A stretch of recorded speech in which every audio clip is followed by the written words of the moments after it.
Okay, hi everyone. Today I want to talk to you about using NFC for fun and profit. Basically, I just want to take this chance to share with you about some of the things that I discovered while investigating CoreNFC and using it on iOS devices. So before we do a deep dive into CoreNFC, I think it's a good time for us to look at what is NFC actually. So NFC is an acronym. It stands for Near Field Communication. It is a set, so it's not a single piece of technology or protocol. It's actually a set of wireless communication tech and protocol. It's designed for communications between two devices in very close proximity. So we're talking about centimeters here. So usually it's about 4 centimeters. And the transfer rate is laughably slow compared to the speed that we're getting these days with Wi-Fi and 4G. So it's about 100 to 400 kilobits per second. And because of that, usually the devices have very tiny storage on them as well. So they go from 96 bytes to about 8 kilobytes. So we're dealing with fairly restricted hardware devices here. This is a simplified diagram showing the tech stack of NFC. As I said, it comprises of a set of radio frequency technologies. So we've got NFC A, B, F, and V. We don't really have to worry about it as software developer. And on top of this technology, different vendors or companies come up with different types of tags. So we've got type 1 to type 5. In particular, type 2, which is the MyFair ultralight, type 3, the Felica, and type 4, the MyFair Desfire. These are very commonly used in transit system. So Felica is commonly used in Japan. And in Australia, we use a lot of the MyFair Desfire. And so because there's all these different types and technology, so NFC Standard actually created a common data exchange format. So different NFC reader can have an easier time reading the content on these tags. So they've created this format called NFC Data Exchange Format, EndF for short, in order to help us with that. And we'll look at how we can read and write using this format later. So these are some of the common NFC tags we use in our daily lives. So you see the transit tag, so Opal, the Mikey here in Melbourne. People have come up with NFC bands that you can use. Bankwest come up with an NFC ring that you can sort of make payment by fist bumping the payment terminal. You've got the conventional NFC round badges. And the smaller ones are NFC stickers, so you can stick them everywhere. The stickers can be really small, as you can see in the bottom right corner. And some of the smallest NFC tags, they are merely just a few centimeters. So they are really, really small. And so let's talk about NFC features on iOS that Apple has been slowly adding. So Apple started adding NFC-related features in 2014. The feature came out in 2015. Passkit and Apple Pay. So Passkit allows our iPhones to act as NFC tickets or passes or royalty cards that you can use in stores or let you get into events and venues. And Apple Pay, I'm sure a lot of you have experienced it before, allows your phone to act as a payment card that you can make purchases with. While we're talking about Passkit, I want to bring to your attention this glorious piece of UI and animation that's lost in time. So let me play this video. It's the passbook shredder animation in iOS 6. Isn't that glorious? Let's have a look at it again. Just to think about the time and effort someone designed and coded it, into the system. It's gone now. Anyway, so back to NFC features on iOS. So with iOS 12, And on the new iPhones, they've added background tag reading. So what this means is as you bring your NFC tag close to the phone, you can make it trigger some actions on your phone. So it makes it really good for automations, especially when you couple it with the shortcut app. So I'm just going to do a quick demo on how that works on the phone. So I have an iPhone XS here. I will show it on the screen. So if I bring my tag close to it, so this is an NFC tag here, this yellow tag. If I bring it up to my phone, you can see it suggested me open a website. So I can open that and check that website out. Or if you're keen to program some shortcuts, you can see you can make it trigger. Hello Dev World 2019. So you can make it trigger a whole bunch of actions based on a tag. So that's just one quick example of automations that you can achieve. OK. So back to more features. So another really cool features that they've added in 12.3 is the Express Transit Pass. So this works kind of like Apple Pay, where you can dedicate one of your transit card and use it to pay when you go through, when you take public transport, for example. But it has one really cool additional benefit to using it like the normal Apple Pay way. And I'm going to show it to you on this video. So it turns out if you dedicate a transit card as the Express Transit Pass, you can use it even when your iPhone battery is flat. So the battery is dead, and apparently the phone keeps enough power so you can keep using it as an NFC device for a few hours after the battery is flat. So that's very handy. Let you go home and charge up your phone. So as an iOS developer, I look at all these features and started thinking, how can we use it? Or is there any benefit to adding these into my apps, right? We want to try and make some profit out of this. So Apple has sneakily sort of opened more and more of it to us, the developer, by introducing an API. So they've started doing this since iOS 11. They've sneakily added that NFC reader mode here. And this is basically the only description they have in the release note in iOS 11 about this. So they've added CoreNFC that allows you, the app to detect NFC tags and read messages in the EndF messaging format that I was talking previously. And so that's introduced in 2017. That features is available for iPhone 7 and new iPhones. You can read EndF tags. They have, however, very excitingly introduced improvements to CoreNFC in iOS 13. So we can now, in addition to reading it, we can also write to EndF tags. And this is even more exciting. In addition to EndF, we can read and write directly to the tags themselves. So they call this read and write native tags. So back to the tech stack a little bit. You can see that EndF is a common standard format that they've added on top just to make life easier for everyone. So you have a common format that you can everyone sort of talks in. But a lot of these vendors, they actually do things in their separate format and their separate protocols. So each of these different types, they support a different sets of commands that you can call them when you connect to the tag. So they do different things. And they each store data in a slightly different way. So what read and write native tag feature allows us to do is to tap into that directly.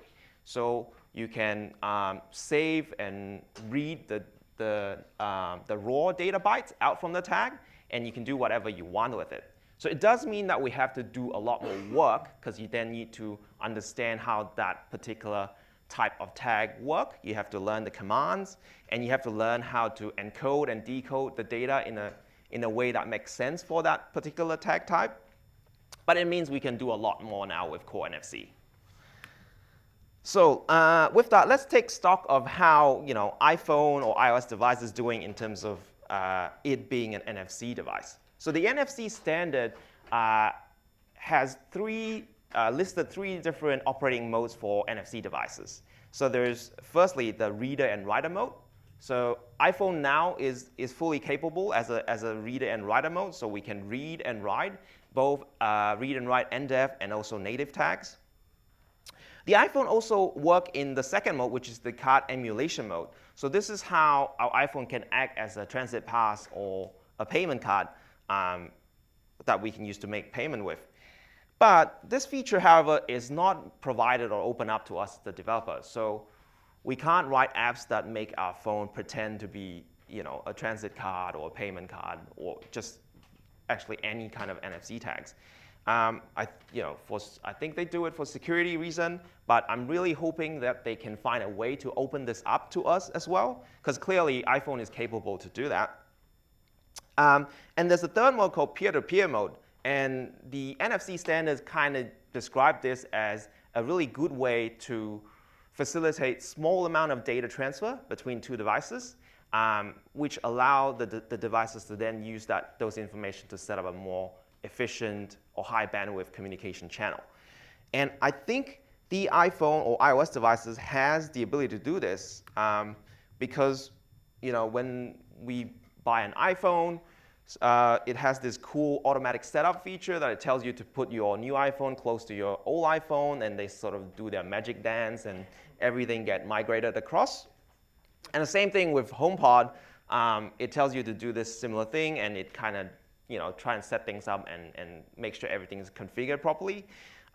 So I'm guessing this is what they use the NFC for, and I'm hoping that the peer-to-peer mode is open up to us developer as well in, who knows, in future iOS version. OK, so I'm going to show you some examples of how to use CoreNFC. The CoreNFC is actually a very simple API, and it's also a very controlled API. So what I mean by being a very controlled API is Apple has very specific interactions and UI that shows up whenever you use CoreNFC. So usually when an app implements CoreNFC, these are the common UI that you'll see. Like when you tap on a button that starts the scanning, the reading, iOS will present this sheet that slides up from the bottom. It has a cool animation in the middle that kind of teaches you where you kind of tap to scan. And when the scanning or the reading is completed, you'll get a tick or a cross if an error happens. So we can't change that. So that's provided, and it's controlled by iOS. So this is a common workflow for working with the EndF tag. You create an NFC EndF reader session. You set the delegate for the session. And this is new in iOS 13. You can set a custom alert message that shows up in that sheet that slides up from the bottom. So you can provide better message to your user, what they need to do, or what tag they should bring up to the device. And then you start the session. And the delegate callback will then tell you when it has detected any EndF message. So it's really quite simple. So this is what the code looks like. You set up the reader session, set the delegate, set the alert message if you want, and then you call session.begin. And this is the delegate callback. So reader session did detect EndF messages, and you can then sort of process all that detected EndF message. Similarly, the workflow for tag writing is very simple. You pretty much do the same thing for setup. And once you start your session and you detect the tag, the additional step you need to do for writing is you need to connect to the tag and before you do write message. And after you write the message, you call invalidate or close the session.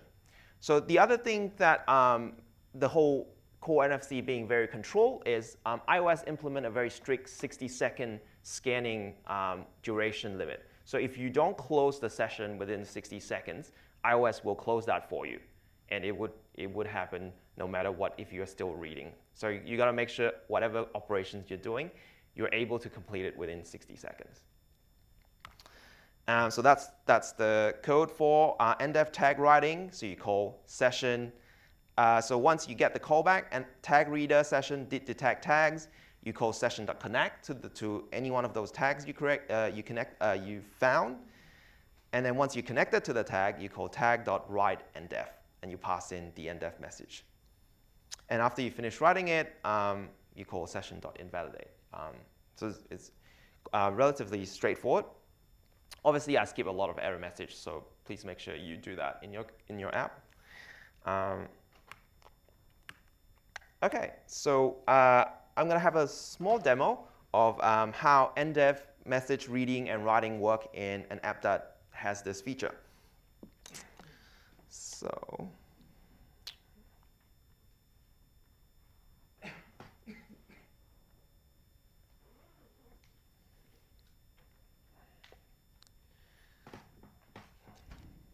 OK, so I have this view that has a scan button. If I tap it, it pops up with an interface that tells you it's ready to scan. So if I pass it a tag, it would tell me when it's finished. So I can see that this tag has one message on the tag. It's the URL scheme for running the shortcut, which is why when I scan it with my iPhone previously, it triggers the action in shortcut, and then it runs through all that actions. The other thing to mention is tags can contain multiple messages as well. So they don't have to contain just one single message. So I can show you.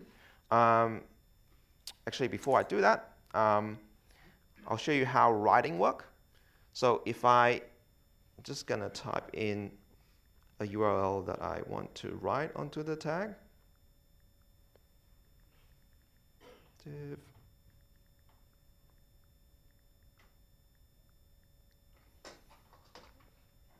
So if you do that, you give it a tag. And if I go and read it again,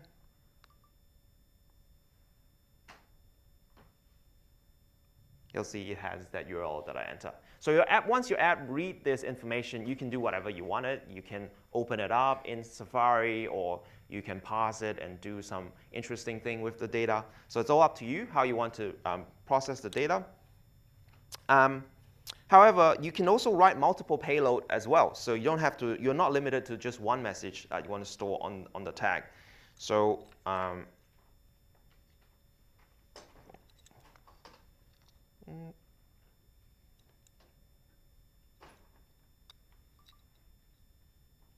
so I have this function that writes multiple payload.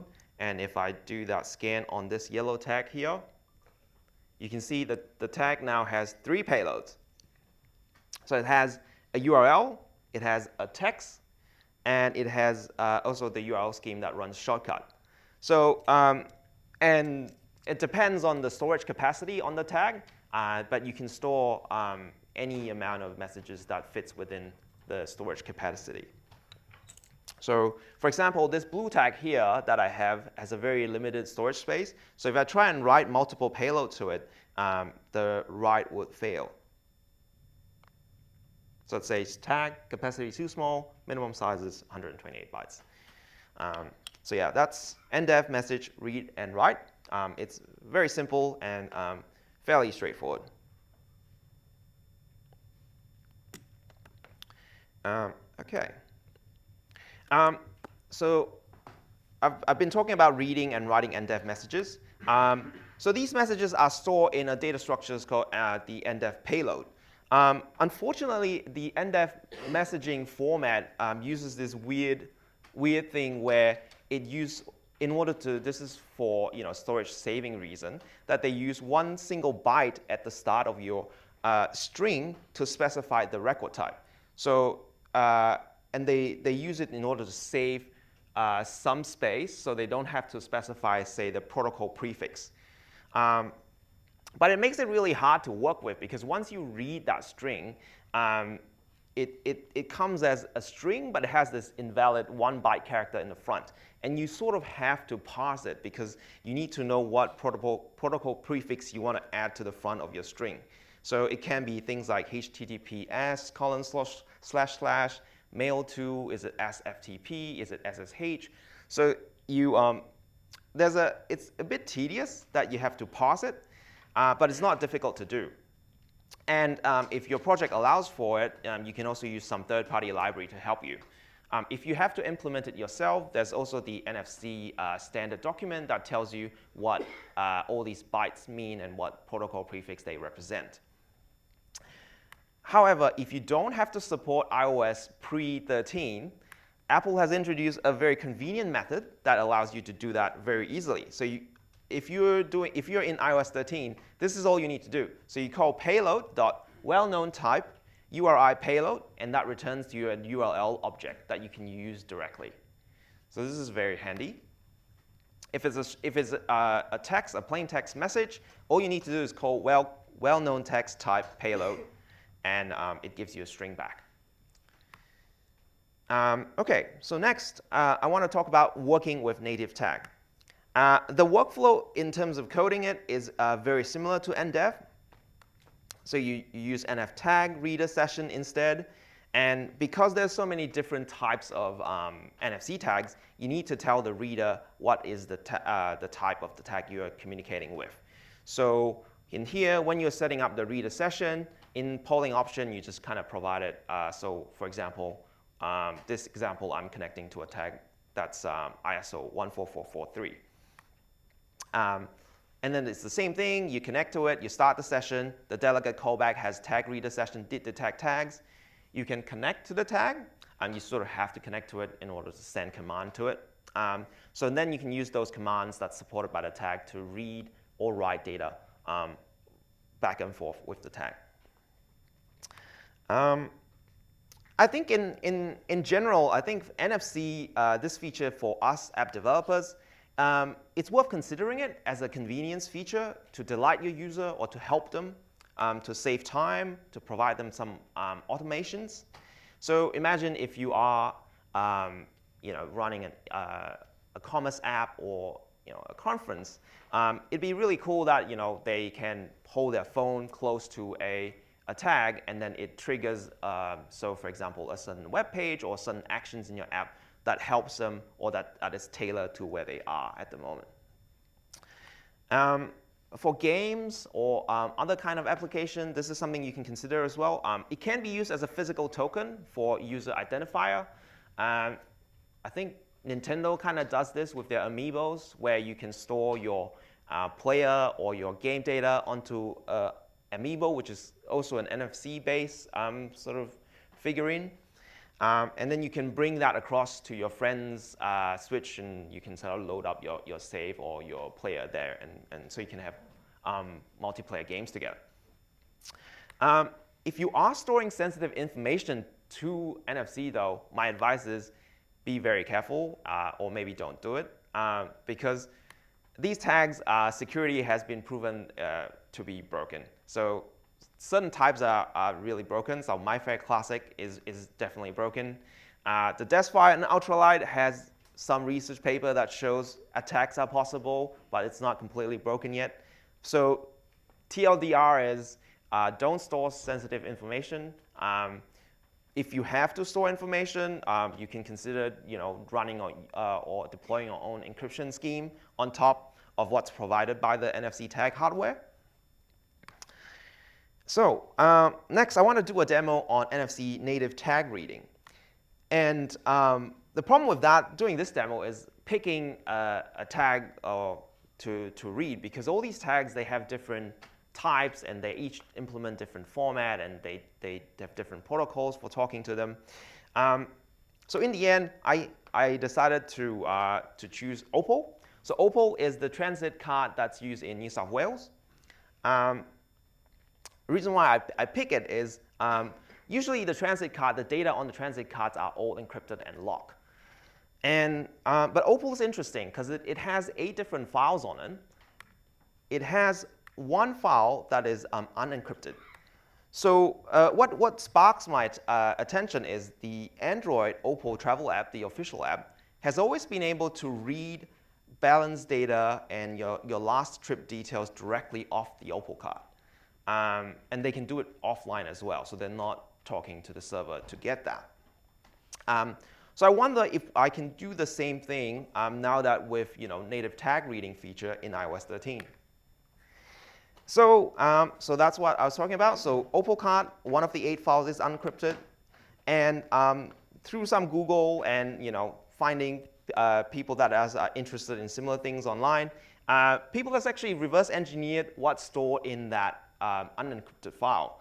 And this is not something that I do very often. So the file is a 128-bit number. And all these different bits represent different informations. It's been a long time since I have to do bit-by-bit reading in order to, and then pass it into integer to understand what it means. But I'll just do a quick demo of what that allows me to achieve. So I have an Opal card here that I used recently. And